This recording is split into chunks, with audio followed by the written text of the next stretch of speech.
Bro! Oh my god, this is so annoying. I'm really stuck. I need help. I wish I could access Ink and Metal's curriculum. Wait, I think I can. Oh, let me call Ink and Metal.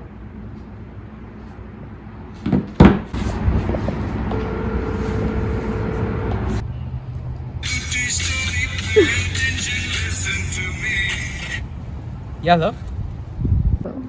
Yo, hey, Wishwa, what's up? Yo, how do I access your Ink and Metal curriculum? Okay, let me put you on speaker. Go ahead.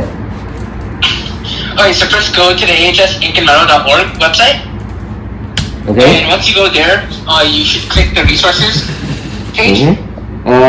Resources page. On the resources page, you would see our open source coding and training curriculum. Got it. Okay, it's loading. Yeah. Oh, Perfect. learning concepts, processes, data types, variables. Oh, this is fire. Thank you so much, man. I'm gonna look over this. No problem. If you ever need any help, let me know. Alright, for sure. Thank you, man. Peace.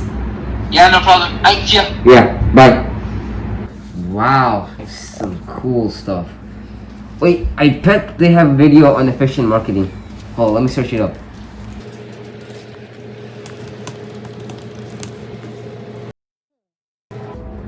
Oh, they do! Oh, this is some fire stuff.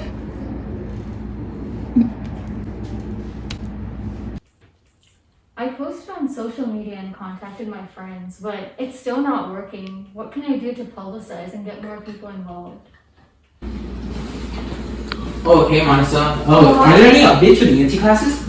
Yeah, I contacted my friends and posted on social media, but I still couldn't find any people interested. Oh, I see. I think like a different approach we can do. I know an organization called InkEDU, and they're also doing this curriculum-based teaching. And what they actually do, which is pretty cool, is they expand their audience by reaching out to other larger organizations with more audience. Wow.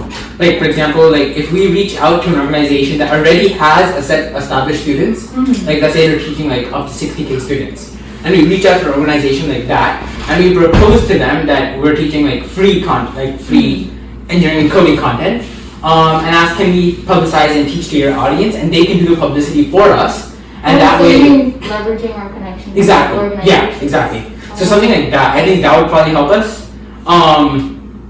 Yeah, that would definitely help us in getting a much larger audience. That makes sense, but how do I sustain my audience? Like, this audience is only for one event, but what if you want to do multiple? Shoot, yeah. Right. Oh, wait up. I think what you can do, like, for example, when you're reaching out to these organizations, right? Let's reach out to nonprofits, because they don't make any profit out of this. Oh, right. And we're doing it for free, so they should have the incentive to publicize this just because we're doing it for free. And all nonprofits go by volunteer-based service. Volunteer hours. Yeah, right. So I think we should be able to do that. And I think like for sustainability in the future, I don't know how many times we really can reach out to organizations. So probably that we would do is we'll make a form, they get a spreadsheet, and we'll collect like the emails so we can contact them separately outside of the organization after the event. So it's like we can still have their contact. Exactly. Yeah. I think we just do that. And then we also like we can categorize it by like attendance level. Like for example, if you're contacting like a bunch of people, and out of these bunch of people, like 10 people that are consistently coming to our events, we can categorize it based on attendance level, and then we can also do like I think grade level, right? Because our target's probably 5th to 10th. Yeah, 5th to 10th graders. Yeah, I think that's good. We'll do that. Yeah, perfect.